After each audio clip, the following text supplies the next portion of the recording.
Comic Chat. Thanks for tuning in.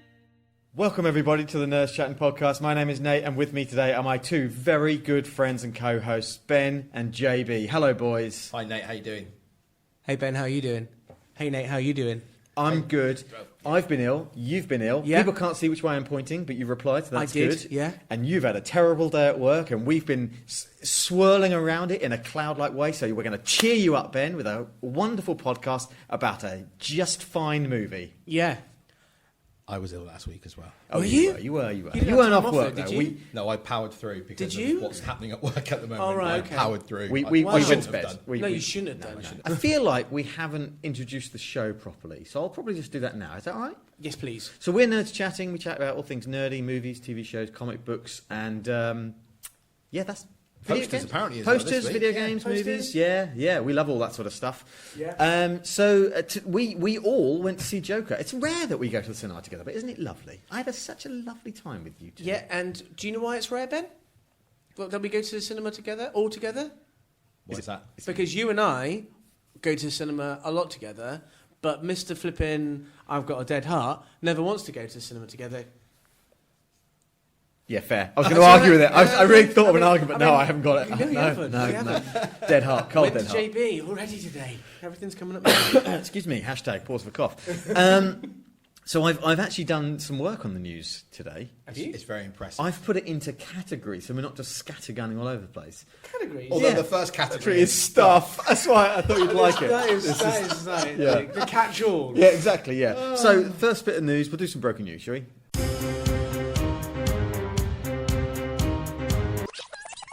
broken news. Let's do some broken news. So this is not breaking news. We're not giving you the news as it breaks. We're giving you our opinions of the news. Yes, because it broke ages ago. Yeah. Definitely broke. So Martin Scorsese says that Marvel movies aren't cinema. They're theme parks. Yeah. Wow. Fuck him. Whoa, there it is. Whoa! There it is. I think this is a new world record.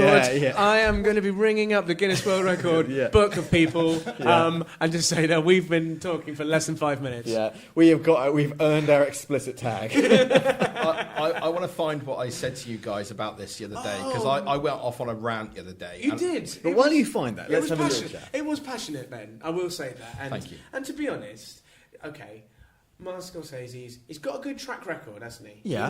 He knows, I've said before, he knows how to do his films, Yep. but they're pretty much all the same. Yep. But we love them. Yeah. We enjoy them. Yep. So why does he just get off his high horse? Just, and yes, these films are never going to be sort of groundbreaking storyline because they're based on a comic. Yeah, but people even so- love comics. It's escapism. Absolutely, it is escapism, and it is still entertaining, and it is still cinema. It's like, It's just a different form. yeah, it's like. I feel like he's an older chap anyway, so I don't think he's of this generation. Oh wow! Oh, ages. No, it's Straight not there. ages, it's- I said he was okay. Go on. There are movies that come out now that I cannot get because I am too old for them. There are Like, definitely. Tell me one. Like the Emoji Trolls? Movie and Trolls. I don't get it, right? What? I love I Trolls. don't get Ben? it. We talked about Trolls. You've never seen it, but I've you know the heard words. the film Trolls from the driver's seat of my car whilst my children have been watching it on an iPad in the back seat about 6 times. I've never actually seen the film. I've seen the Emoji Movie, and it's a genuinely bad film because the message is muddled. It doesn't really know what it's trying to say. But Martin Scorsese is saying this about Marvel films, or not Marvel films, but superhero films as a whole. Smacks of a couple of things. Number one, it's a guy trying to get some publicity for his upcoming film. which you 100%. said. That is exactly what it is. Yeah. Number Ben. two, I feel like he's not watched the right ones. He's probably been given. DC's. He's probably got confused with DC and Marvel. Do you know what? This is what I said to you guys the other night. This is what I want to read out because I feel like I don't know if I nailed it, but this is my opinion. If someone sat Martin Scorsese down and explained the strict backstory of like a Winter Soldier or a Civil War, Infinity War, and Endgame, those sorts of movies, without any superheroes or powers or time travel or superheroes sort of cosmic whatever, I think he'd probably be like, oh my God, tell me more. Tell me more. I really want to know more. Because, and this is what I said, at their core, Marvel, DC, even the X-Men, Spider-Man films, they are no different to stories that have been told since man first walked out of his cave and started telling stories. And some of them are the best. And it's stories about the heart in conflict with itself, which are the best stories, which George R. R. Martin says that's what stories should all be about, the human heart in conflict with himself. I don't think he's given them a chance. I don't think he wants to have that chance. I just think he wants to pour shit all over it, so fuck him. The big, Wow. Yes. There you go, I'm up to 3. But the biggest problem is that it's the sweeping statement. I can't watch these Marvel movies, they're not cinema. Like, okay, yeah, Daredevil is not a good movie, and neither is Green Lantern. They are bad. Yeah. However, Winter Soldier is incredible and it has a fantastic storyline and has amazing visuals. It's a great movie by any standard. Hey, listen, this guy's entitled to his opinion, and he's made some of the best films of all time, and I get that, but I don't agree with him. We had, going through my brain, sometimes I like to click it in. Didn't we have a thing on a podcast where we talked about we wanted directors to do a film? And did we pick up Scorsese? Didn't I say I wanted him to do a Marvel film or something? Yeah, I feel like you might have done. I don't know, anyway. Because, Listeners will tell us. Yeah, tell us, because I don't remember everything. Oh, by the way, Hashtag cough. Nate just wants to cough all the time. Yeah. But Ben, that was emotional. Thank what you. you said, I've got a tear in my eye. Let's not give any more time to this guy, because Ben's stopping now. Screw Ridley Scott as well. I just think it's interesting because it was clearly trending on all the social medias, and it was a piece of news. It was not an ideal piece of news, and I think genuinely the first thing you said was what it is. It's did you know Martin Scorsese's new movie's out? Did you know? If you didn't know, now you do because he's trending on Twitter. Yes, he is. Yeah, absolutely. Good shout. Next section. Posters. We had 2 interesting posters out. Yes, we did. This is great radio. I recommend everyone go check out some posters that we've put. The Dr. Sleep poster came out, and we don't need to talk about this very long because we've seen the trailer for it. I just thought it was a really clever bit of marketing. If I was to describe it to you, it's got this very interesting, stark yellow. It's a bold yellow poster, and it's got Ewan McGregor's face in a sort of cut slit of where the axe came through in The Shining. It's the one where Jack Nicholson put his face through and went, "Here's Johnny." Exactly. It's recreating that basically, just with Ewan McGregor. Because it is a sequel to the Shining, and I like both the film and the book. Apparently, but I like that it's got that authenticity to do it. Yes, like you could quite easily have used that, and probably has been used in things where it's trying to evoke The Shining, but this is trying to evoke The Shining rightfully. there's a second poster on that link, don't you? Yep. Yeah, so the red one, which is Ewan McGregor in the background, sort of walking over the title Dr. Sleep, walking towards himself as young Danny Torrance on the little trike in the Overlook Hotel, which is... I don't think it's as good as the first one, but it's still pretty badass, because I like it. I'm kind of in love with that ochre colour at the minute. It's very in vogue. Oh, what? Ochre, it's a colour. It's kind of a thing. Is that the colour of your trousers? No, these are tan. Oh, right. Yeah. Wow. Ochre is a red-yellow mineral, so it's... I'm absolutely lost. Yeah, okay. So that was just an interesting thing to talk about, because I really think, as a design concept, that is beautiful. It is. It's really clever, really interestingly simple. I see where you're going with this. Do you know what I mean? It's like they've done something there that doesn't require you to think too much to get to where they're trying to get to. The message is clear. Yes. And then they released the poster for James Bond. And I believe this is set up, and we're going for a home run. This is the most boring, the laziest, most pointless poster I have ever seen in my life. Yes, this is for the new Bond film, No Time to Die, which is possibly Daniel Craig's last Bond film? Yeah, with any luck, yeah.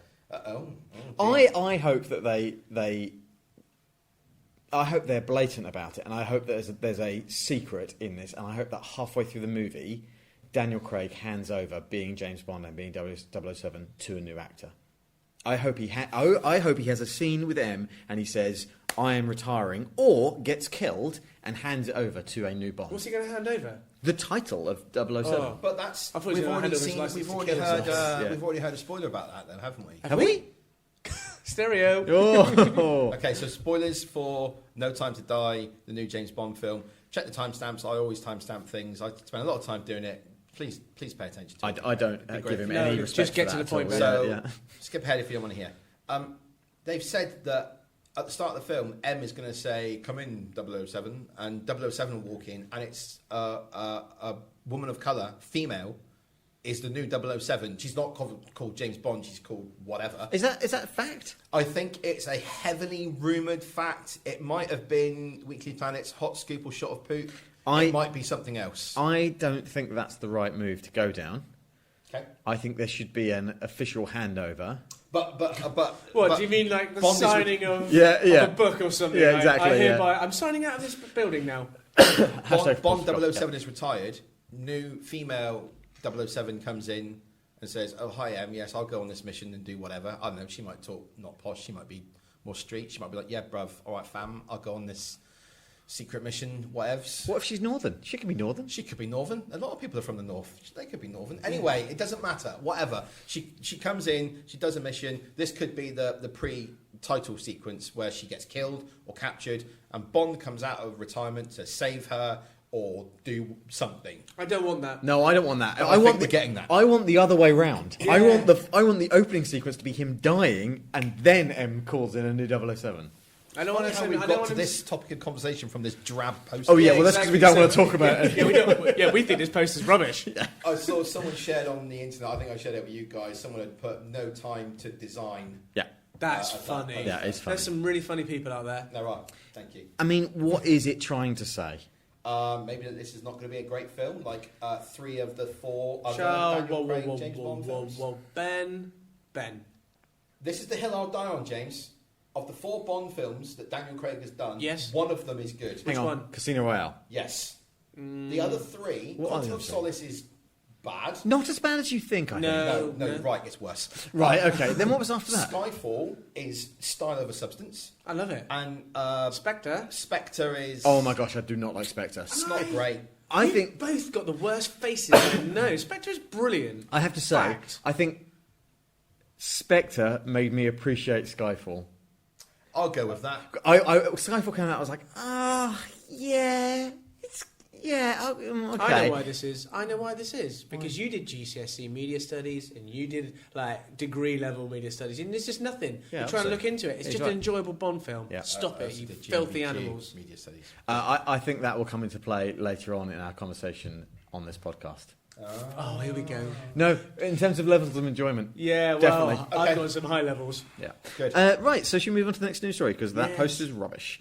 This is a DC section now. We did have a Marvel section, but the news was just nothing. So, DC. And it's because Nate put the menu together and he loves DC, yeah? I tell you what I do love, He also loves colour. Yes. and I might have mentioned this last time, Erica Durance. Yeah, I think you went over the top. We got complaints about your appropriateness on Twitter. I wasn't I here. don't think we did. We didn't. No. I just want to say that she's looking sweet. Oh, all right. Look, so this gentlemen. news story is the title. This is about Lois meeting Lois. So Is it's she the- aged? No, She hasn't aged. This is the Lois from Arrowverse, from Supergirl meeting the Smallville Lois. But actually, if you scroll down, there's pictures of lots of the characters that are going to be in the Infinite Crisis. Crisis on Infinite Infinite Earth. Earth. What's Thank you wrong very with much. And I mean, we've had loads of pictures now of Brandon Routh as the Kingdom Come Superman, and let me just say, I mean, if you're feeling hot under the collar for Erica Durance, wowzer on Brandon Routh in that outfit. That is Kingdom Come outfit looks really good. This is great radio for people who are not looking at the picture that we are. But there's a picture being released of Brandon Routh as the Kingdom Come on the right. There's Tyler Hoechlin, I can never pronounce his name properly. That feels correct. Yeah, on the left, and you've got the guy playing Flash. I can't remember his name. Someone help me. Grant Gustin. Thank you very much. In the Well middle, done, Ben. and it's a great picture. They're standing there like quite bold and arms crossed. But I do think that Brandon Routh just completely shows the other two up in that picture. My opinion of it is, you look at him and you go, "Holy shit, that's a superhero," and the other two are actors in outfits. Are you trying to beat him because your hair looks a bit like his? I'm in love with that man. Oh my goodness! Can Are you I copying just- him? Has he got tan pants? He might have. Can I say a couple of things about the picture, which is, again, great radio, but just look it up. It's on comicbookmovie.com. Just It's search everywhere. for It's everywhere. Smallville's Lois Lane meets Arrowverse version, yada yada. Yeah. Look at Brandon Routh, arms crossed. Yeah. Look at Tyler Hoechlin, Yeah, arms crossed. They are mirror imaged. Yes, they are. You're right. Yeah, with the arms going the right. Yeah, Now, nice. cross your arms, naturally. Now cross your arms the other way. Yeah, I know, it's weird. So I don't like it. How awful does it feel? Yeah. So one of them does it one way, the other one does it the other way.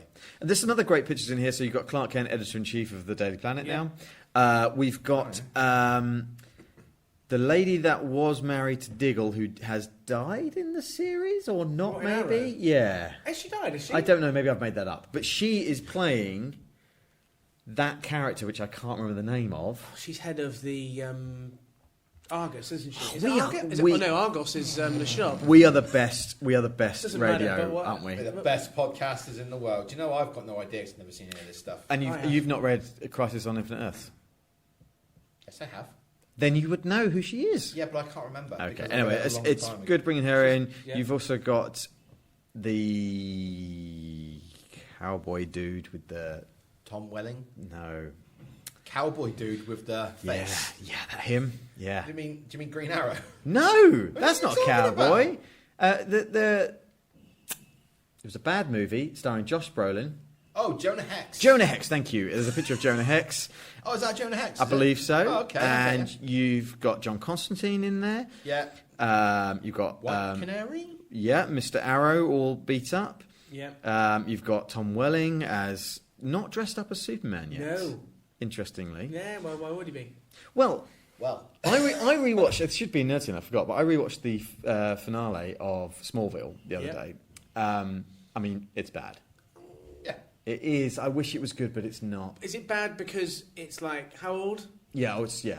But at the time, it was great, yeah? And actually, the action's quite fun. And by the end of it, I was quite hyped. See? Yeah, but it is bad though. It doesn't matter. You just said you're quite hyped. Hashtag positive cough. But the suit that he puts on is actually Brandon Routh's Superman suit from Superman Returns.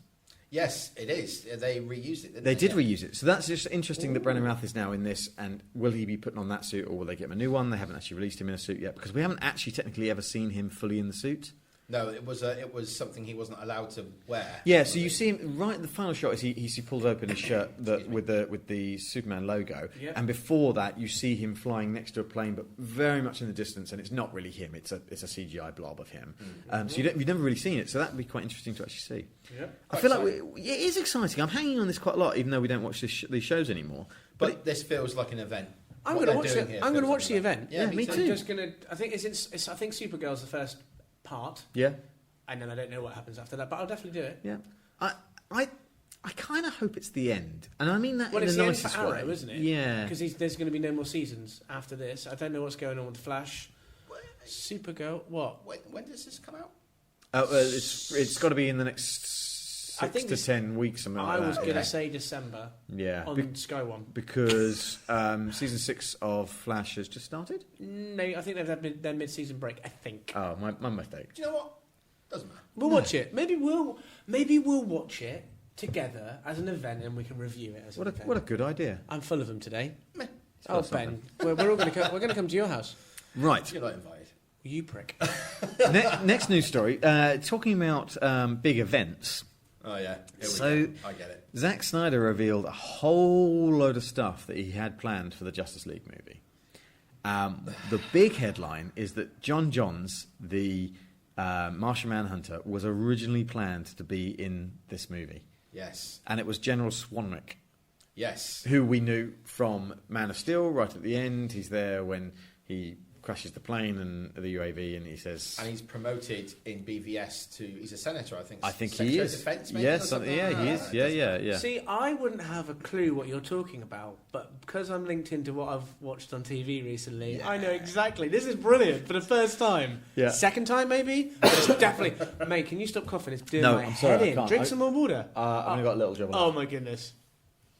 Anyway, Behind the doesn't matter. curtain, I was in a cafe with James just before recording, and I told him 4 times, Maybe 5. yeah, that I needed some water and just didn't get up to get it. I don't know if he was trying to hint that I wasn't doing it. Then. Yeah, he should have got it. Anyway, so yeah. So what do we think about this? I mean, there's been speculation for a very, very long time that the Justice League movie that we got was not only a very different version to what we would have got, but also paled in comparison to the amount of content that would have been involved. There should have been 2 movies originally. They said it was going to be coming out like now, like Justice League 1, Justice League 2, very recently. Yeah. So we find out that Aquaman and Mira would have had a larger part in the film. Martian Manhunter would have been in it a lot more. We also got a picture released of Henry Cavill in the original 70s Superman costume. Yeah. What do we think about this? That this is revelation that actually there was a lot more. Darkseid was going to be a much larger part to this story. Go on, Ben. I think he needs to stop, because all he's doing by releasing stuff like this, he's stoking fanboy fever for the Snyder cut of Justice League, which may or may not be finished. Well, I don't think people will stop clamouring for this if he doesn't stop revealing stuff like this. I think we'll get it one day, maybe in 20 or 30 years' time, like we did with the Richard Donner cut of Superman 2. Yeah. We will get it one day, but because not anytime soon. They went back with the Richard Donner cut. They didn't actually just re-edit. They worked hard on it. They took stuff from the first movie again, and I don't know if there's some stuff reshot. No, they used some test footage and some audition footage, I think. Possibly. They did. They used the bit where Clark Kent falls into the fire and then reveals that he's Superman. Oh yeah. That was originally casting footage. Oh, okay. All right. That's good. I think it also just shows what a shame it is that we almost had a quadrilogy, for a lack of a better word, I guess, of movies from Zack Snyder that would have probably set the DCU on a very firm footing going forward. I agree with Ben. But they just didn't have the guts to follow it through. And I think it feels like he's got the upper hand because the Justice League film wasn't actually that great. I mean, if it was awesome, then I don't think there would be none of this. But he's almost got... He's got these lovely cards that, like you say, fanboy cards that you would just be like, they would have loved that. They would have loved that. Yeah. Oh, by the way, they would love that because what I actually got was a pile of crap. Because it feels like he's sort of without bad mouthing the studio, because it probably wants to work for Warner Brothers again at some point in his future. He's kind of bad mouthing them without words. He's just laying down, like you say, those cards, those little treats of if only. Yeah. Aren't all these images Warner Brothers IP as well? Probably, yeah. So couldn't he get in trouble for releasing this? Who cares? Maybe. Does he care? But what trouble is he going to get? They could sue it. Breach of intellectual property. But we always... hello, lawyer Ben. Thank you. We always say with the Warner Brothers and DC that they kind of... They air their dirty laundry a little bit. Yes, they've also shit in their own bed and now they have to lie in it. Yes. And this... It wouldn't surprise me if some of this was kind of approved by one half of Warner Brothers. Do you know what I mean? There's someone in the background going, "Go on, Zack, go on, I'll take it for you. I'll take the hit." Yeah, I like it. Should we move on to trailers? Yeah. What about this last thing? Well, that's why I put it at the end of this section. Because it blends into the next section, which is trailers. You see? I get you. Yeah. It's not my first rodeo. No, I can see that. So the Harley Quinn movie. What Harley Quinn movie? Oh no, my mistake. Sorry, it's Birds of Prey. But you wouldn't know. Because they're only in the trailer for half a heartbeat, and even then they're wearing drab, dark hoodies compared to the colourful, crazy, wacky outfit that Harley Quinn is wearing. Yeah. Thoughts? Do you know what? I liked it. I know I'm on my own, probably in the entire world, but I liked it. I thought it looked fine. I feel like this is probably what they originally intended for Suicide Squad to be, but then they got involved and pulled that apart and remade it, and it came out what it was, which was fine, but not great. I think this looks fun. I'm going to watch it. What's your problem? I don't like Harley Quinn as a character at all. I think she's everything about comic books that I don't like. Wow. Yeah, and it has only increased since comic books have become air quotes popular. I think people who like this is bad for you, but like people who like this who don't know anything about comic books are like, that's what comic books are, and look, they're so stupid and sexist and bright and colourful. It's like, well, actually they can be quite deep and interesting, and they can be compelling, and they can tell us very interesting stories about all the political and social aspects. And I think this movie is just like, hey, look, look at my bum. I'm wearing bright, colourful stuff. Have you seen my bum? This would be, for me, this is what, going right back to the top of the show, this is what Scorsese was talking about. Yeah. I've got absolutely no interest in seeing this at all. It just looks like, I don't think it will do very well. It just feels like DC have to chuck something out, and I think by chucking something out, it looks poor. Yeah. And yeah, I mean, I don't know the comic books and her backstory, but it just looks. I've never read the Birds of Prey comic books, but I tell you what, I did read. And this should go in NerdScene really, but I'm going to say it here because it's this character.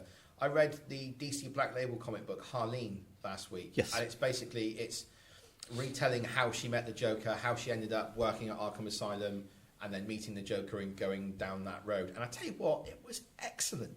Honestly, it was really good. And it's got all the things that you talked about that, people think comic books are this, but actually they could talk about social problems and this, that, and the other. That book had all of that in it, and it was so well done. I can't remember who it was by, but it was written and drawn by the same guy, and he's got a strange name. There might be a J in it. Doesn't matter. Yeah, important. It's a non-pronounceable English name. He's like correct. Scandinavian or Swedish or something, or however, he's Scandinavian. I think it's going to be a real good story. Okay. Okay, going back. Sure. My problem with it is Journey Smollett-Bell, Mary Elizabeth Winstead, Rosie Perez, and Ella J. Basco, who are almost certainly fantastic actresses or actors, however you want to say it. Mm-hmm. We wouldn't know because they get no screen time in this at all, and it's called Birds of Prey. Don't call it Birds of Prey. Call it Harley Quinn. Call it Harley Quinn if that's what you want it to be. Watching it with the doctor, and she said, "Why is it called Birds of Prey?" Literally, she did that because she didn't get it. She That was is like, an exceptionally valid point, because there's nothing in that film that links it to Birds of Prey, really, is there? I mean, you get a couple of them, but like you wouldn't know who they were if you didn't have a deep knowledge of it. So I get it. It's not for everyone. Okay, next trailer. Sure. Zombieland Double Tap. I'm going to watch this. It's out like this month, I think. Yeah. I'm going to go and see it. It's quite a funny trailer. I haven't seen the first one, but when can I watch it, Ben? When? Yeah, tell me. Anytime. Tell me, do I need to see it before Ghostbusters 2? Ghostbusters, not even 2. Ghostbusters. I think actually watching Ghostbusters might further your enjoyment of Zombieland, actually, and that's a vague little thread I've dangled in front of you there. All right, well, Agreed. I thought the trailer looked fun. So it kind of, I'm going to turn my brain off fun. Yeah, I just want to watch this. Doink. It's like it's not, satire is the wrong word, but it's like a satire of a zombie film. Yeah, that's fine. And it's it's really fun. Yeah, it looks fun. But what's interesting is we've got to a point with zombie movies. The first few zombie movies were commentary on, society, and Dawn of the Dead is set in a mall, and it's supposed to be a commentary on our consumerism and how we're zombies to all those things that you buy, etc., etc. It's quite on the nose, but it's got to a point now where it's a satire of zombie movies. Yes. And the trailer is that in itself as well, because everyone that's in it, it's Academy nominee, Academy Award winner. Funny. That was funny. It's like all these characters, all these actors and actresses. Yeah. And then they're like, mouthing off and swearing and shooting zombies in the head. I think it looks really funny. It could. I think that's what it is. Fun. Yeah. It's not a bit groundbreaking, but it's going to be funny. I like the fact they've got the original cast back. Yep. I like the fact that there's a bunch of new people who come in who are almost carbon copy of the original cast as well. I know they're only in for a few moments in it. One of them is one of the brothers, Wilson brothers. Maybe Owen. Yeah, maybe. Yeah, Definitely one of them. Again, as the wearing the same sort of hat and clothes as the Woody Harrelson character. So it would be fun if they, like we said for James Bond, if all of that trailer was from the first 10 minutes and they die and then the new characters. Yes, guys. That would be funny. That would be good. And it'd be brave and they could do it. Next trailer? Yeah, let's do it. Why not? Rick and Morty season 4. I'm all about this. Only 5 episodes. I think that's a con. I don't think that's actually happening. I think it's 5 episodes and then it's break and then they'll be back in the new year, like February, March time, with maybe 5 more. It does say, what's the quote it says in there? Excuse me. It's like less episodes than you deserve, but all that we can handle or They something. can handle Yeah, like yeah. that. Listen, they released that one episode on, was it April Fool's Day? Yeah, I think it was, last yeah. year or the year before, something like Yeah, that. for season 3, yeah. Yeah, I think they're gonna have something up their sleeve. I just hope that what we get is the good quality Rick and Morty, not some of the last episode of season 3. I thought was a piss poor episode of Rick and Morty and not worthy of a season ender like we've had in season 1 and season 2. It didn't end on a cliffhanger when you're like, oh my god, what's going to happen next? It was just like, okay, yeah, wrap that story up, move on. I liked it. Yeah, of course you did. I get it. Because it flipped it on its head. Yeah, it did flip it on its head. It was Yeah, great. yeah, You yeah. haven't seen any Rick and Morty, No, have I haven't. I'm not that interested in It's it. very good. I know you showed me a couple of clips. I'm like, meh. I've got a lot to watch. That's on my list. It's very awkward. Yeah, and And I don't like awkward. No, I know, and I was the first couple of episodes I watched. I was a bit like this is funny, but the artwork is really awkward. Yeah. But once you sort of learn to love these characters, Yeah. And you do learn to love the characters. then that becomes endearing. I know you're not That's going fine. to watch it. I'm not going to watch it. No. No. Definitely not. So then we had 2 Star Trek trailers. Ooh. Picard. Wow. That's what I'm going to say is wow. There's some spoilers in that trailer, aren't there? I guess so. Yeah. Yeah, But they had yeah. announced that already, I think. Oh yes, I think it had leaked, didn't it? Yeah, What, yeah. if the trailer's out, then people know about it, yeah? Yeah. So Yeah, but some people try not to watch. Oh, I see. Like So a you've got- long-term friend of the show, sadly no longer with us, Power Science, was the biggest MCU fan, and he would not watch any Marvel movie trailers Wow. ever. Wow. Um, That's, I know. yeah. So we get Will Riker, Deanna Troi, we get Data. What else? Do we 7 get and there? 9. 7 and 9. There's some time travel stuff in here, isn't there? Is there? I called it in the previous trailer, and I don't think there know. is. I think there is I don't know. because there's Borgie stuff in there. I don't know if that's time travel though, Yeah, I or think- if it's just still out there and they're dealing with it. Or do you think you might flash back to when he was Locutus? Possibly, and getting on to the next one as well, there's a lot of time travel stuff in Disco. I Yeah. mean, this is spoilers for season 2 of Disco, so if you don't know, if you haven't seen Star Trek Discovery and you want to watch it, maybe don't listen to this bit. Yeah. But that's 930 years in the future, which is nice because that takes it past everything Yep. we've seen and past Picard. Yes, way past Picard. Yeah. But I've seen a theory online that it might be linked to an episode of Enterprise.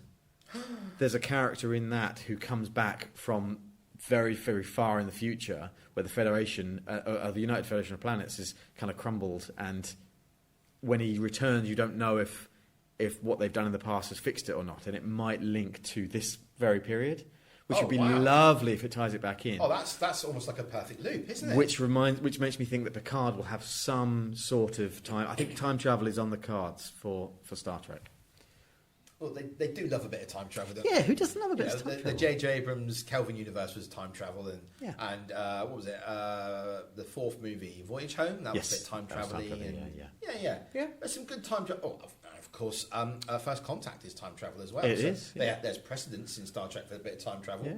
bit of timey-wimey. Yeah, I'll go for it. What? Bit of timey-wimey. Bit of timey-wimey, wibbly-wobbly, time travel. So what do we think of the Disco trailer? Good. Yeah? I'm very excited about it because I smashed through the seasons and loved it, and I think this is. It just looks. It's got me asking lots of questions because Yeah. I don't really know what's going on. Yeah. Yeah, Absolutely, I yeah. mean, I'm just kind of like, well, what? They're not in uniform. Bad things are really happening. What's going on? But it's not questions like, what's going on? It's like, what's going on? Tell me. Yeah, I I wanna want to know about Yeah, it. yeah. Yeah. 930 years into the future is a jump. And it's specific, isn't it? Very. What happened? Specific. Can someone work it out? There are uber nerds who we bow down to, who will have figured it out already. That's not us, though. There's not too much to say about these. I think it's just bringing the hype. I think it's really interesting that they're being released at a similar time. They're not really competing with each other anymore because they are different networks they're on. Yeah. One's CBS and one is Amazon Prime? CBS. No, yes, Or is that just over here? It's Amazon Prime. In the I UK? believe it is. Yeah. Do you know what? Doesn't matter. Picard's at Amazon Prime. Yeah. Yeah. I am more jazzed for Picard after that trailer But I loved season 2 of Discovery. Yeah. And season 1 I was up and down on, but season 2 was great. Yeah. So I'm keen for more. And that far into the future. God, James, can you stop coughing? I'm not as much as coughing as he is. Yeah, that's true. And I broke your phone. 930 years into the future is a jump. We've not seen that before. We've seen the early days of the Federation with Enterprise, and we've seen 150 years later, we've seen Kirk, then 80 years later, we've seen Picard, and now 930 years later. Good, do it. Dude, Go somewhere where we haven't been before. Yeah, Love it. yeah. And of course, 10 years earlier than the Federation, than Enterprise not 10 years earlier than Enterprise, 10 years earlier than the original series with Discovery, and now far ahead. I'm hoping that Picard is not just a nice walk down memory lane. Oh, yeah, good point. Real good point. So, yeah. He's my favourite captain. Okay. And That's correct, James. He is the best captain. You are right. Yeah, touch me. And It's the little Kirk fan club over here on my own. You sit there on your own. Boo! Quiet. So what the trailer showed was a lovely sort of walk down memory lane, but I think it shows also that Picard doesn't have any of his captain prowess. He's obviously got the legend that he is, but he can't just rock up and get a spaceship. Yeah, well, he hasn't got the legend because he walks in. That's a really good, lovely scene in the trailer where he walks up and he's like, name Picard, and he's like, spell it. Like, Picard. It's like Picard. You know, I'm kind of a big deal. Yeah, exactly. Yeah. You remember? Yeah. So that's what I'm hoping. I mean, I don't want too much. The trailer showed me that there's lots of links into with 7 and 9. Yeah, Voyager and Next Gen and that's stuff. great. Yeah, but yeah. let's just be a bit. I hope they're just a bit careful with that. I think though that will probably be in the first episode. I reckon the first couple of episodes, and because you've got this new team he joins up with, I think it'll go in its own direction. Yeah, nostalgia's powerful. They're rogues. You don't want to overegg the nostalgia pudding. No. Yeah. Excuse me, I just coughed on my own excitement for this one. There was the next trailer was for his Dark Materials season 1. Yeah. Who said that he was looking forward to this a couple of weeks ago? That was me. We are Yes. hyped by this, jazzed by this. You've read the books. Yes, I have. Yeah. You feel nothing for this. I couldn't care less. Well, This trailer Listen, is excellent. I'm sure.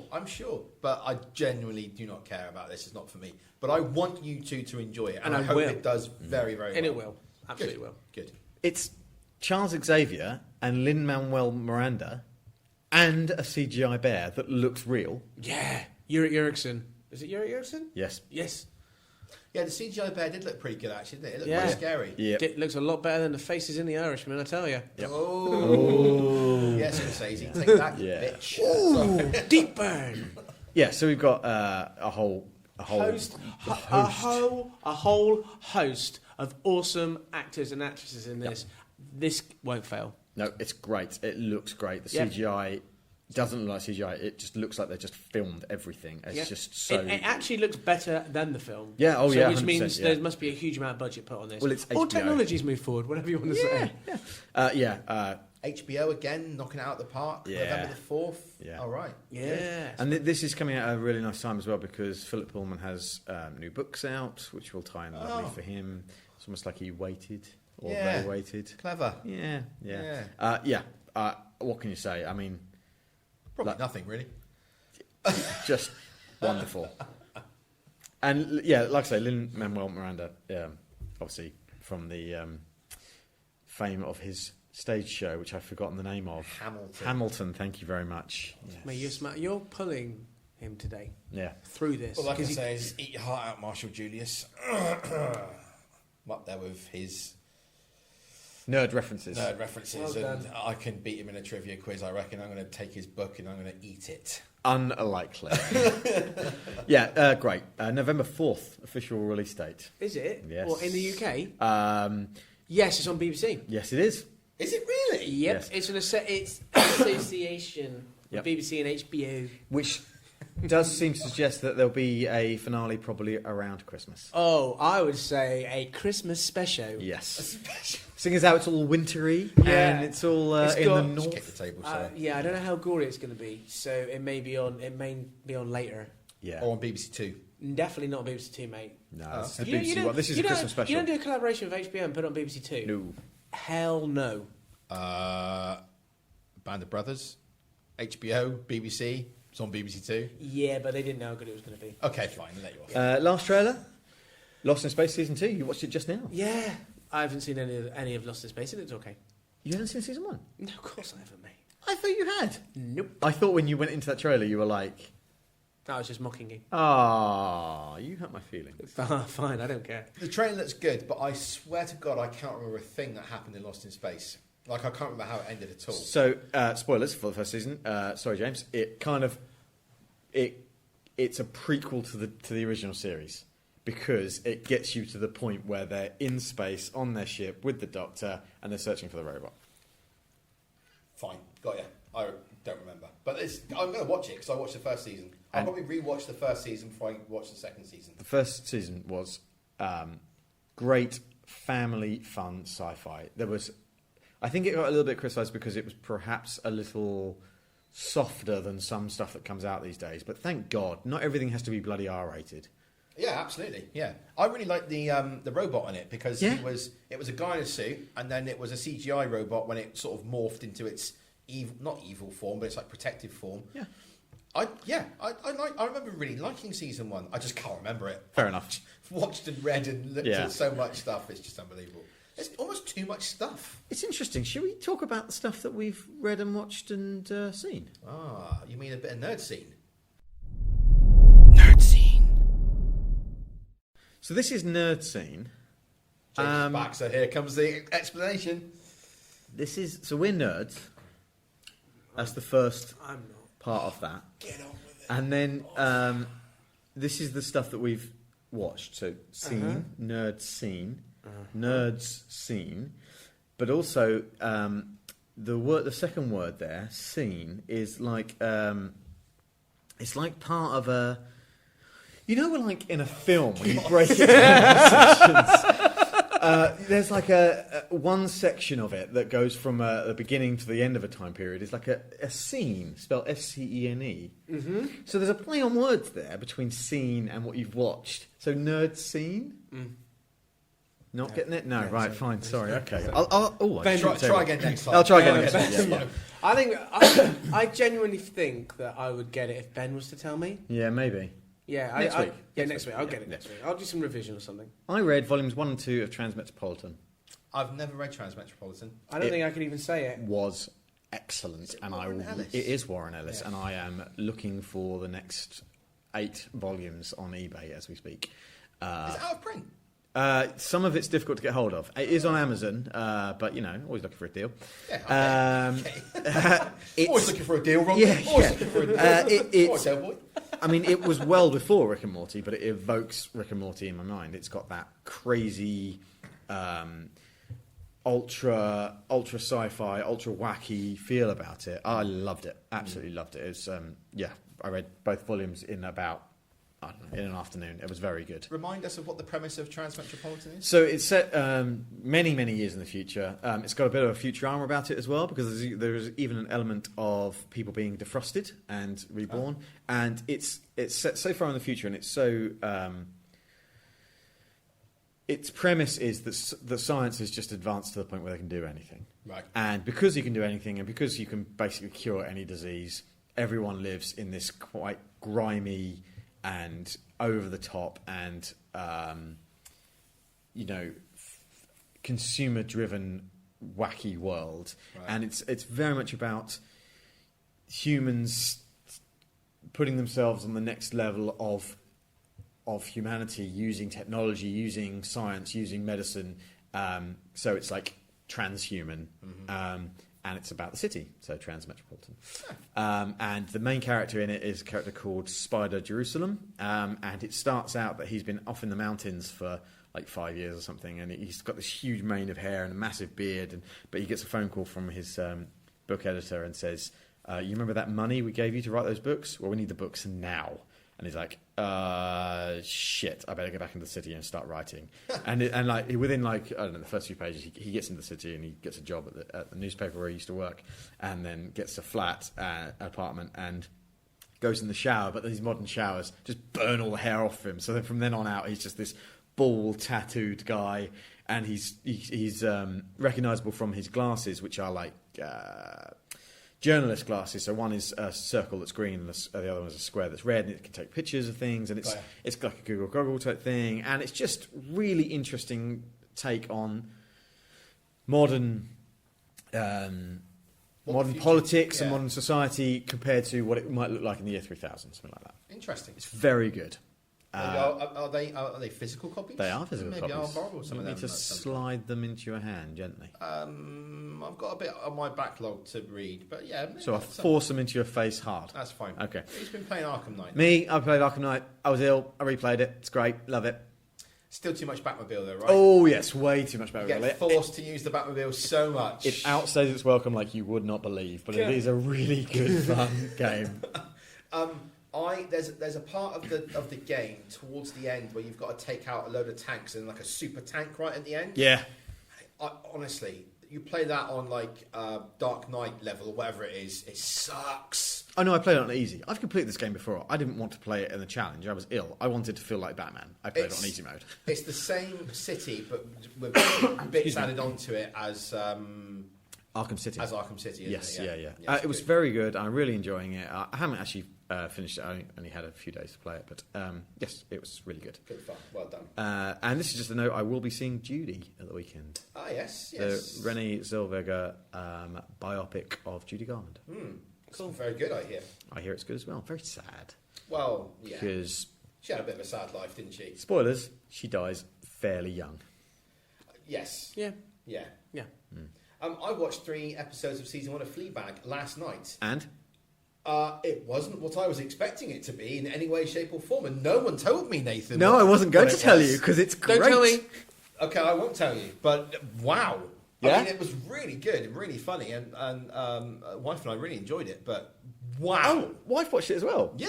Oh, I'm glad she liked it. Yeah. And Okay. the first joke at the beginning. Yeah. Claire called and we had to pause for 5 minutes for her to gather herself because she laughed so much. Brilliant, excellent, It was good, very good, good. Yes, so I'm glad you liked it. Yeah.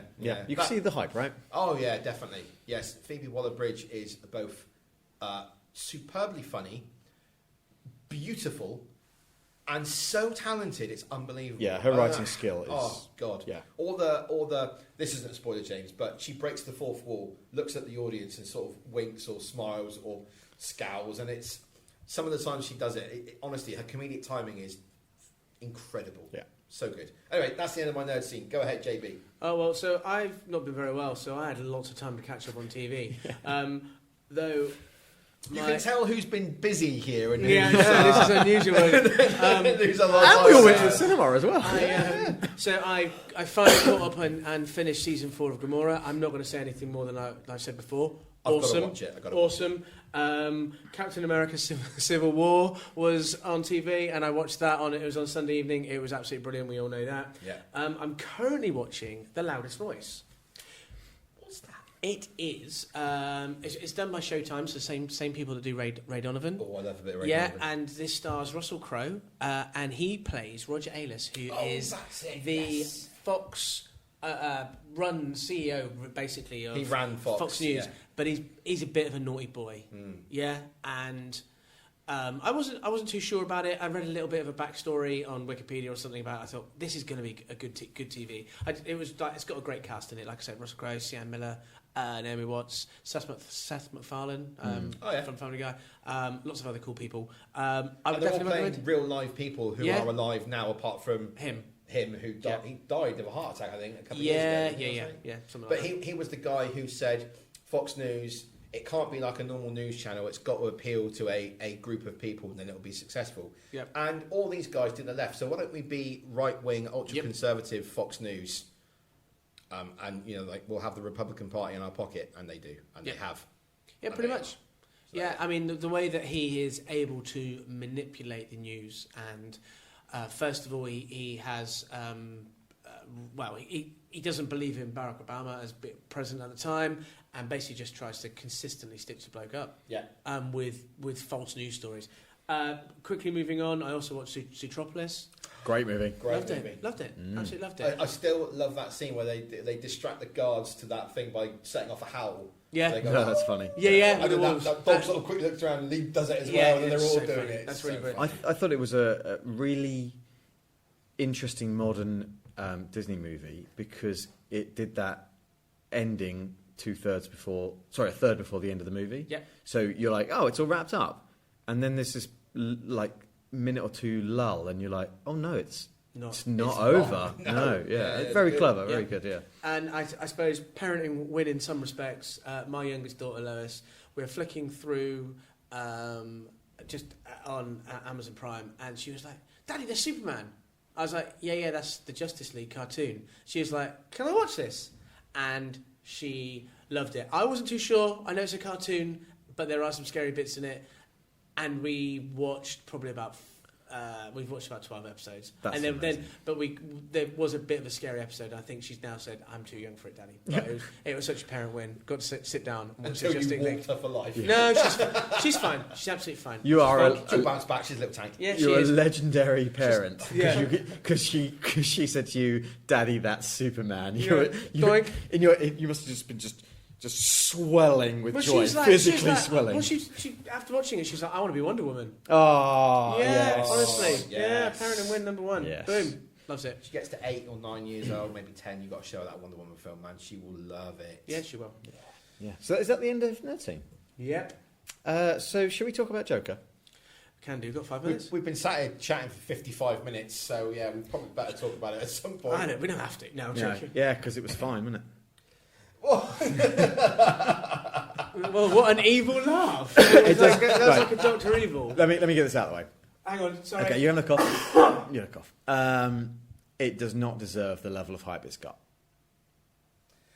Why? I would agree. There is not a single subtle moment in the entire movie. And Joaquin Phoenix is an excellent actor and is an excellent actor in this.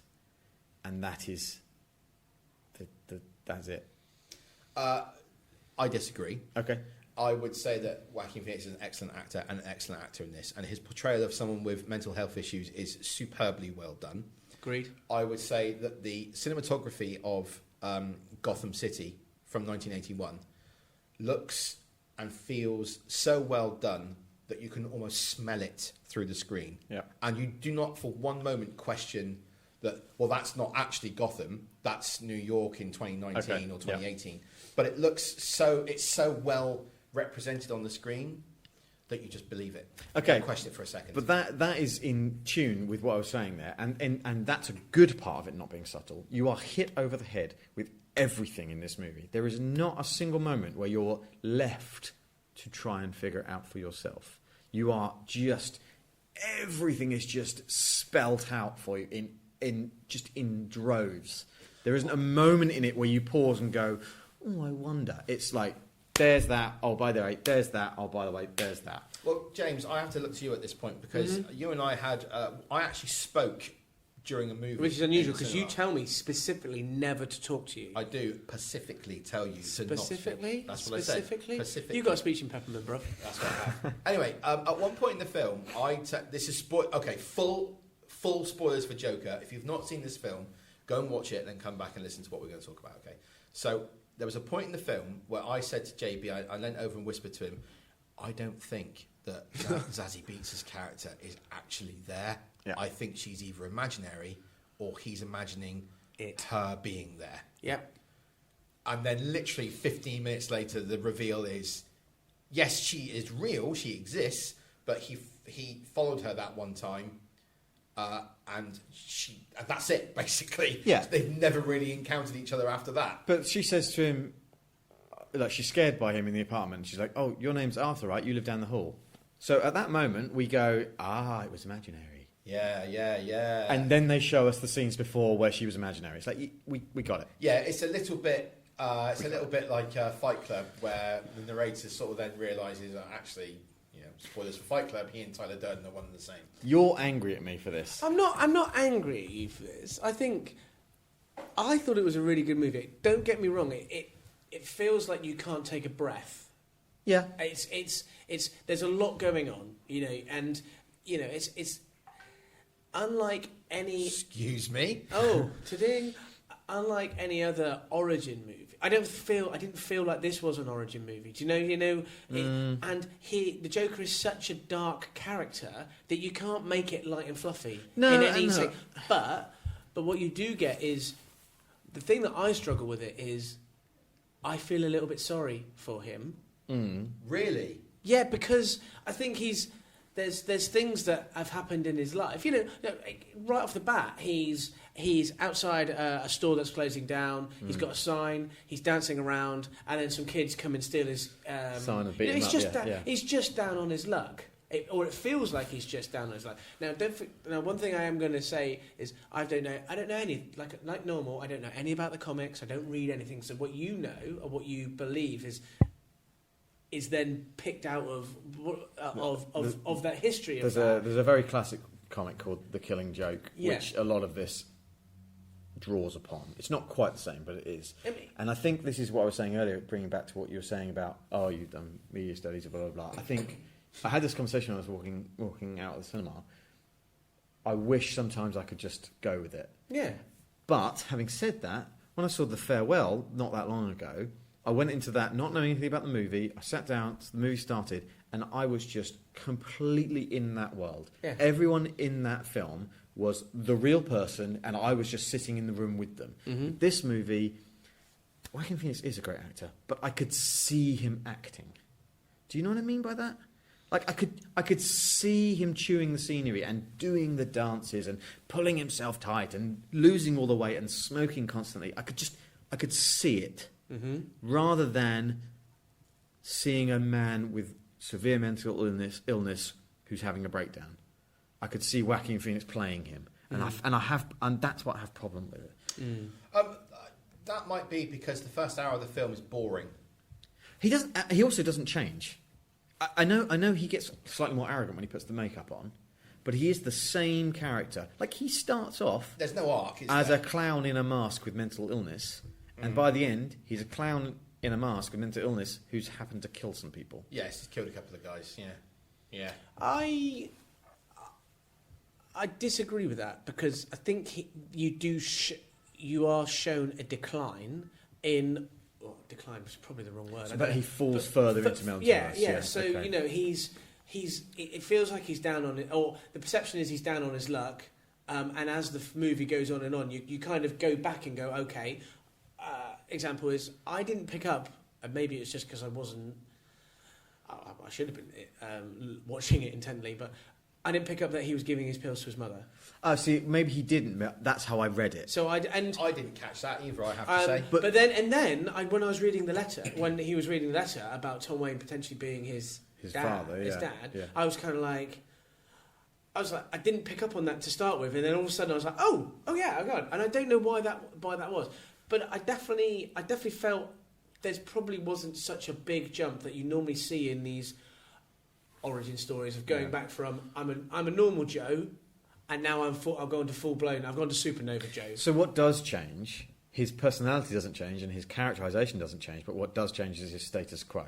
So the violence changes. Yes, you're right, and that's what causes his status quo to change. He starts out as an absolute loner with nobody and nothing, and even the people that aren't near him don't really think much of him. No, he's nothing, and by the end, he's standing in the middle of a crowd of people cheering for him. So that does change. But as the Joker, so the fact that he has his defining moment almost as in the subway killings. And then Thomas Wayne going on TV, and he's obviously killed them. And at first he's in shock, and then all of a sudden he's doing his almost victory dance in the bathroom. I don't think it is a victory dance. Go ahead, though. Go ahead. And so then he is that average Joe in Gotham, struggling, and there is a clear line between people with wealth and people that haven't got wealth. Yeah, and that goes through the whole of the film. Yeah, and that's what it's doing. It's more commentary on that. Yeah, and that's what gives the people of Gotham, or elements of the people in Gotham, their release or anti-heroes. Is that the right thing? So the fact that they've got the clown, another defining moment is the two police officers chasing him. Yeah. And a gun. He shoots someone. They accidentally shoot someone, and then they go at the police. anarchy has been created. They- At that point, anarchy is created.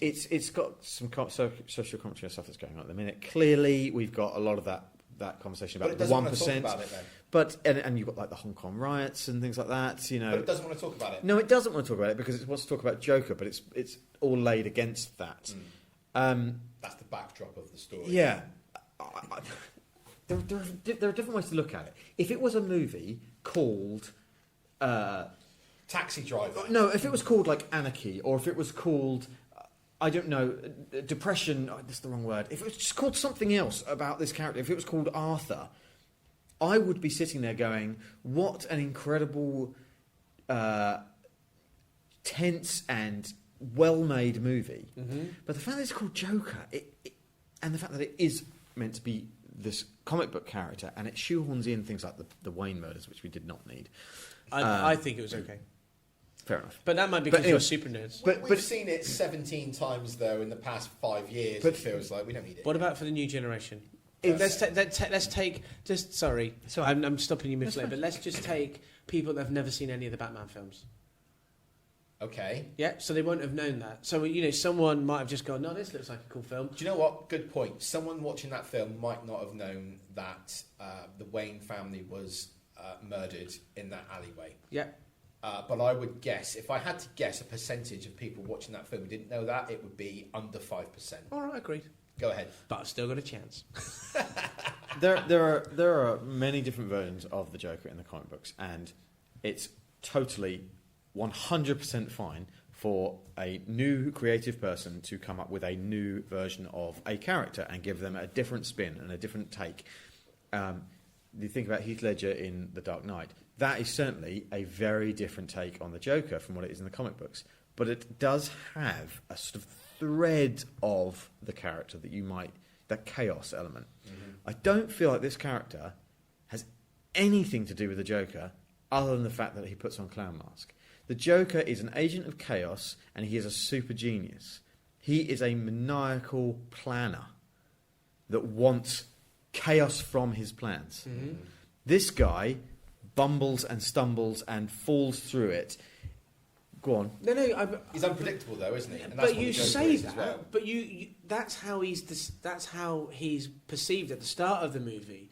But as the movie goes on, he is planning things To go on the show and to kill go on the Murray. show Yeah. and everything else. So he's beginning to almost feel at one with himself. Now I don't think this feels like a comic book movie either. No, I At all. agree. You've got your Wolverine, you've got your Batman things and stuff like that. There is no, it doesn't feel like that. If you change the name of the movie and did not say it was an origin movie and it just stand out by itself, Yeah. you could. I think that's why It would be a compelling crime drama, Yeah. absolutely. But I think the fact that it should either say it's not that type of movie, or it should say it is that type of movie and it's not the Joker. So you think it's got a mixed identity? Yeah, absolutely. It's kind of I've got one half maybe in the nerd area, Yeah. and then I've got one half, or it doesn't have to be half, Yeah, so it yeah. could be whatever it is in general Joe public. And I'm not that sort of guy that says, "Oh, you can't make that sort of movie." It's really interesting, and I think it's great that movies are going this way, and they're think trying to everyone mix should see it. genres, and I think people should see it. Yeah, Absolutely.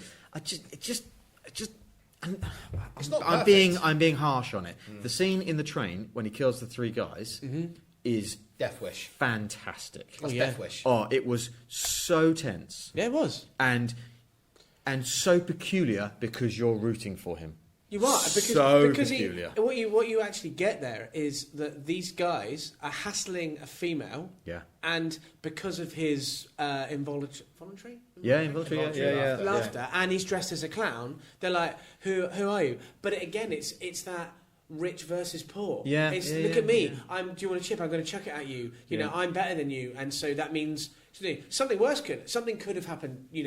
To that female character, you just don't know. But he then is getting beaten up, and then all of a sudden, boom. Yeah. Can I say a couple of things? You I'll can. say a couple of things. No. I very much like the involuntary laughter take on. That's why he laughs. I really basically. don't. I get it, but I think it's something new because it's Yep. not he laughs because he laughs. He laughs because something chemically in his brain isn't working correctly, and it's involuntary laughter at the wrong time. I love the fact that there's that reveal in the Arkham State Hospital file that he was handcuffed to a radiator and beaten and brain damaged as a child. That is the one time I felt sorry for him. The one time I felt sorry for him because a child was attacked and tortured, and that is appalling. That's the one time I felt sorry for him. The character as the man that he became, I didn't feel any empathy with him. I couldn't relate to him in any way because I don't have the mental illness that he has. And whilst I don't claim to understand all mental illnesses, okay? So the way he portrayed it, though, I could look at him and go, it's unfortunate this guy is like this, but I couldn't feel any sympathy or any empathy with him at all. But I don't think that he could feel any sympathy or any empathy with anyone else. No. So what I couldn't feel with him, he couldn't feel with anyone else. Well, that's shown in the scene when he goes to Pogo's, when he's laughing at the wrong time. In the exactly. jokes, yeah, he's looking around the room, and when other people are laughing, he's not. He's looking at them, and then he'll do a random laugh. When he walks out of the locker room at the clown place where he works, and they make a joke at the expense of that small person, whose name I forget. Yeah. He walks out doing a fake laugh that then stops just like that, and that is a look behind the eyes of who this person is. Yeah. He has nothing inside him. In terms of feeling sorry for the character and things like this, as it goes through, it talks about Gotham Cuts. He's got his caseworker that's apparently trying to help him, and then all of a sudden it's like, I'm really sorry, they're cutting it, so you're out on your own. Yeah. So they're not that I'm saying that was a character from the comics as well. That is it. So. Something came, I forget who. Would you start thinking about, well, if that didn't happen, would he have been the person that he is now? And we're talking about the characters of Joker, do you know what I mean? So there are things that you can, or paths that you can take, and unfortunately he's been forced down. It feels like he's either just a really unlucky guy. This is what I mean, that's why I feel sorry for him. But he's a psychopath. Yes, he is. He's a scary mofo. I think what you're saying, I agree with. When you describe the movie and the events that happen in the movie, and from starting at point A to finishing point B, and when I think back on it, I think that's really good. We're shown things and things that happen, and those things have, effects. But I just felt like the whole movie just hit me over the head with it, and I think the script was bad. I didn't think it was. I didn't think the script was as good as I thought it was. At the end, when he says like, "What do you get when you leave a man with mental health issues on a loner?" and all that sort of stuff, I was just like, "Yeah, I know." I think I saw the film in chapters, and that's maybe what you see. You saw it as a continual. Yeah. So in my mind, I've got that was a point. Now he's different again. Now he's different again. Now he's different again. There were a couple of things I just wrote down I was going to talk about. Talking about the abuse thing. Did you guys pick up on something? The other clown that gives him the gun? Yep. Yeah. Did you pick up on something there? There might have been some abuse there? Because he does say to him, like, "I know you're my boy," and he gives him a bit of a weird look, almost like there might be some sort of sexual abuse going on there. Oh, maybe he was the parent. Maybe, or there's something there. There's something in there. I thought that was really weird. It was. He had a creepiness about him that suggested that he would take from this guy. Yeah. It seemed really odd. He seemed like he was trying to stitch him up at every possible, because he gets sacked because of the gun and gets told he took the gun. Yeah. So I felt like there was another layer there of abuse. And the laugh thing. I just wanted to stick on the laughter thing again. I remember thinking in the cinema, that's why he's doing it. And then there was the laminated card. And I was a bit annoyed at that. I was a bit like, that just feels like a tool for an interesting, stylistic way of doing that he has to laugh. Mm-hmm. However, having said that, once that was out of the way, I then didn't mind. Yeah, okay. I think the fact that it was, again, not subtle, just like hit over the head with it. It's like, I'm laughing so much, but I've got a card that explains it to you. Yeah, and he was trying to explain it to the guys in the subway. I actually, at one point, I thought it was too much. As in, the laugh was just going on all the time. Yeah. And I mean, there were really good points, like Ben, you mentioned when he's walking out of, he's just got sacked, or he's walking out of the clown. Yeah, the changing room. Changing room. and he's laughing, and it's almost like, yeah, that's really funny. I'm going to kill you. Yeah. You know what I mean? So that deadpan sort of, it just stops, Yeah. but then it happens, you know, like Tourette's or something like this. It just happens, and you're kind of like, oh, what's going on there? And then you become accustomed to it, and it becomes normal.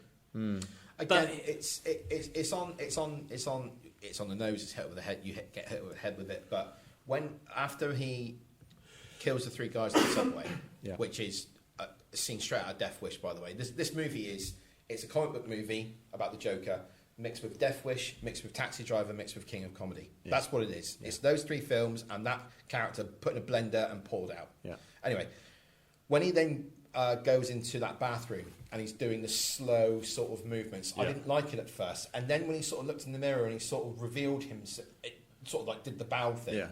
It's like his true self was revealed to himself for the first time ever. When he goes on the TV show, the Murray Franklin show, and I thought that was very well done by Bob De Niro, by the way. I thought he was quite good at it. He stood behind the curtain and he's sort of doing that same sort of slow movement, this is who I am, and then the curtain's pulled back and you see him and he walks out from behind the curtain. So I've thought that was... He was allowing himself to come out. Again. Yeah, he was coming out as who he actually was after he killed those 3 yuppie guys. Now, I know it wasn't right, you know, no one should kill someone, but it almost gave him like a cathartic release, and he realised who he was, and who he was not a nice person. So I get it. It wasn't the best film I've ever seen. It wasn't a superhero film for a lot of it, and it was slow for about an hour. The first hour, honestly, they could have stripped so much of that out. It could have been, if the script was tighter, that could have been done in 25 minutes. And you would have got the same feeling, the same... it would have evoked the same premise that the film tried to hit home, and it could have done it a lot faster. I think I would have preferred if it leaned into the comic book element more. And maybe that's just because that's the sort of stuff I like, and I like all movies, but maybe the only subtle element was the fact that there's a comic book element to it. Maybe that's the only subtlety to it. Yeah. No one was nice in this movie. Thomas Wayne wasn't nice. Alfred is in this movie, and he's not very nice. Yeah. The police officers aren't very nice. I mean, they caused his mum to have a seizure. Gotham is not a nice place to live. No, I know. At all. So that's kind of what I mean. Like, it didn't really lean into the comic book world that has a status quo. It did its own thing, and maybe that would have been better for me. I don't know. Second time in this podcast, I'm going to mention the Weekly Planet, but Nick Mason on the Weekly Planet said something very interesting about this film, and I really enjoyed it. And anyone who argues that this film redefines the comic book movie genre, he said, "Well, don't you think it should actually have elements of a comic book movie before it redefines it? So how can a movie redefine something if it doesn't actually have any elements of what it's trying to redefine? Yeah. There is nothing in this film that is comic book movie related, apart from the fact that he calls himself Joker. Yeah, and that's kind of what I was getting at early on, I think. Yeah. No, I don't know. I don't know if I want to review this film, give it a something out of something right now, if we want to talk about it more. But I didn't hate it, but I didn't love it. And I don't think it is as groundbreaking as everyone is making it out to be. Yeah, it's a story of a man who has a mental illness, and he... falls in on himself when the truth of his childhood is revealed to him, and that is he's not Thomas Wayne's kid.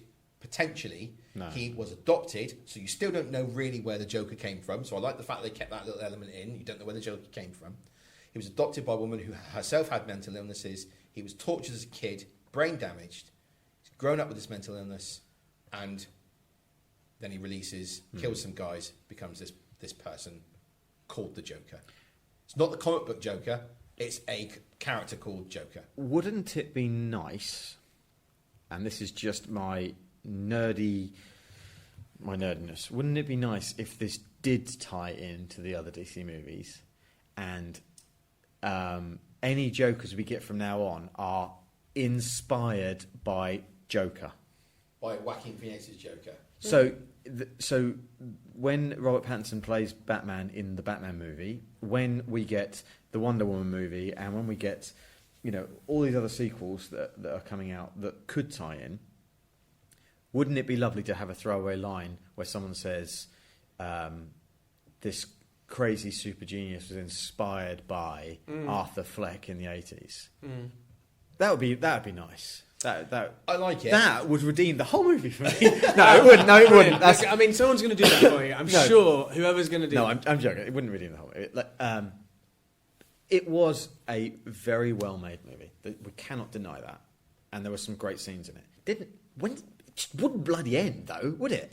It did go on for a while, yeah. No, you're right. I think Ben's right about it seemed like there was a really big build-up, and what I think I would have liked to... I mean, it finished at a good point, I guess. It had to finish there, but I would like to have seen, I don't know, a little bit more anarchy raised. And I mean, it was almost like the king's risen from the flames. You know, stood out in the road. You know, someone or some people knew that he was in the back of the police car and decided to break him out. And this is right. We want this. We need this person. We need someone to believe in because we're down on our luck. And the fact that he is a psychopath, no one really cares because we can just lose our shit because. He says it's okay. He says it's okay to, yeah. But it has three endings, right? It has... Well, it's not just he says it's okay. Thomas Wayne says it's okay because he's calling the majority of clowns, Gotham of them clowns. Yeah. It ends... It could have ended really slickly at the Murray show. So when he grabs the camera, that could be the end of the movie. Yeah, then that would have been a good ending, actually. Then it could have been when he comes out, like you were just saying, and dances in front of the crowd.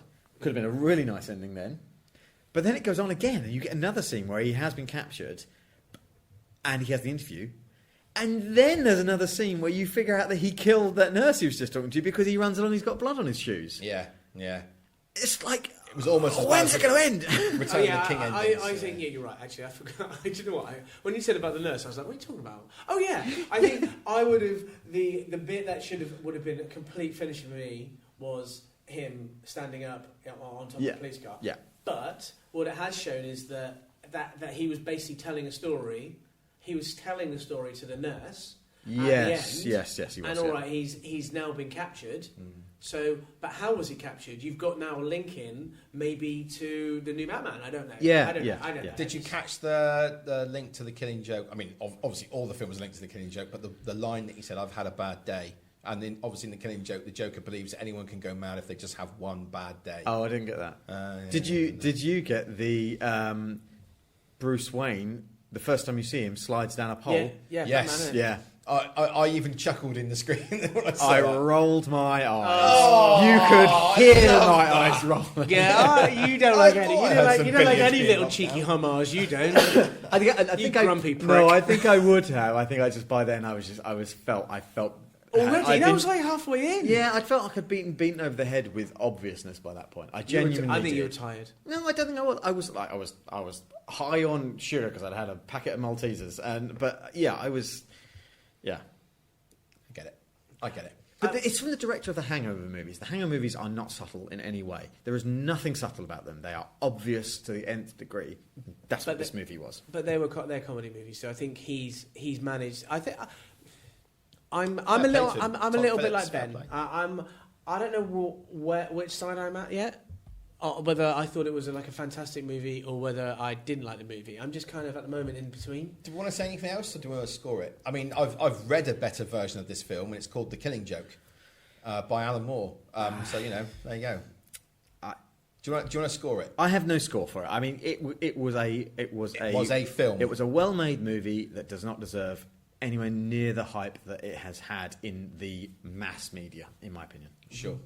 Question though, what is the hype? That this is some great film, or the fact that Joaquin Phoenix is playing or is depicting the character and he's doing a bloody good job of it? Well, it won that, what's it called, the Golden Bear or something? Golden Lion. Which is very, very unusual. I think you mentioned it because I really love some films. And these are normally very arty films and things like this. So it's getting a little bit of possible Oscar hype. I don't know if that will happen. It feels the wrong time of year for that. Never the wrong time. Feel like another Oscars couple of months maybe. In February. Yeah. I think it's come out at the right time. It had a wave of positive hype from that winning that film, the best film at the Venice Film Festival. about how well it depicted, mental illness and Joaquin Phoenix's performance. It has since then had a second wave of negative response saying, well, hang on a minute, it's actually not as good as everyone has said it is. It's now coming out of that into a roller coaster where people are saying, well, hang on a minute, no, actually I do think it does. It really has had these huge impacts. Those DC fanboys don't like any criticism, do they? No, but it's not just that, because there was Joaquin Phoenix walked out of an interview, and this was probably a publicity stunt, I don't know, but he was asked if it was Robbie Collins who does the Mark Kermode reviews sometimes. Oh yeah. He asked him if he had considered whether his portrayal would give people, give them the authority to go and have riots and become, criminals like the people that follow him. And Joaquin Phoenix walked out of the interview to compose himself to have a think about it because he hadn't considered that as an option. Now it feels a little bit publicity for me. Feels a bit. It's also just a film. Yeah, it is just a Ben, film. you're exactly right. People need to just kind of yes, we are influenced by things, but just because there's a film, there's much gorier films out there, like Saw or something like this, where people are being captured and getting chopped the shit up, rather than just people getting shot with a gun. And You've been watching Gomorrah. Are you going to become an Italian-speaking gangster? Don't I've been watching Fleabag. Am I going to become that person? You are, yeah. I kind of hope so, actually. Yeah. you can't stop. Anyway. Sorry. Yeah, You've been playing Arkham Knight. You're going to become Batman scaling the rooftops? Yeah. Put down the Batarang. Yeah. Okay, fine. You liked it though, James. I enjoyed it. Would I watch it again is another question. Yes. I will never watch this film again. I've seen it now. I don't need to. There was nothing in this film that made me want to come back and watch it again. At all. Even Joaquin Phoenix's performance, as good as it was, I don't feel like I need to watch it again. Because it's not light humoured. It's intense. It's intense, so it makes you feel tired. Mm-hmm. So, and again, I think that's because it's a villain. It's a character that we're Have there been any other origin movies with villains? I'm sorry, I don't remember. Probably have, but I can't think of any. It's normally these, like the Wolverines, like I've said, or etc. etc. So there is no happy ending. No. The happy ending is that somebody has got a lot of power and he's going to cause a lot of havoc. Yeah, well, the happy ending is him because he is now being applauded and recognised and noticed by a group of people that he feels are to some degree like-minded. Yeah. I wouldn't watch it again. I have no need to watch it again. I think it's quite starkly in my mind. I would watch a sequel though. Oh, I'd watch a sequel. I wouldn't watch the film again. Yeah, definitely. No, I'd definitely watch a sequel. Yeah. James, what would you give this film out of numbers? You can do out of 10 or out of 5. It's up to you. Be faster. 3.5. Out of 10? 5. Out of 5. Okay. I'm going to give it out of 5 score as well. And it's 3. It's fine. Yeah. I'm not going to score it. No, you have scored it. Because I'm Nate and I'm going to be real controversial. Yeah. Your score it's is fine. It's just a film. It's absolutely fine. Okay. Ben, yes. where can people get hold of us to tell us we're absolute idiots and we've got it wrong completely? Oh, I'm sure people will have very differing opinions to ours on this movie, and we want to hear them all because we are idiots. Just to be clear, Yes. if you enjoyed this movie, if you enjoyed Joker, Yes. I'm happy. I'm Yeah, genuinely happy for you. I would not want anyone to not enjoy it. I am annoyed at myself for not enjoying it. Yeah, I wished I'd enjoyed it more. There's never a part of me, and I hope this is true of you two as well, where someone likes a movie and we're like, oh, you idiot, I can't believe you liked it. No, like what you like. Good for you. I'm glad. Live your The life. whole point of it is that I think all of us are slightly on a different page with the story. Yeah. But we're all open to... Yeah. I've not said you're wrong yet. Yeah. Oh, by the way, wait, you're wrong. Nate's wrong. Yeah. Oh, I'm closing the show, I think. Yeah, you Oh, are. Sorry, I I'm interrupted you with the wrapping this, closing. Yeah, how are you wrapping this up? Yeah. So, to sum up, like what you like, live your life. You can get us on NerdSchatting on Twitter and Facebook and Instagram, on YouTube, on Apple Podcasts, on Spotify. Just search for the words NerdSchatting. You will find us.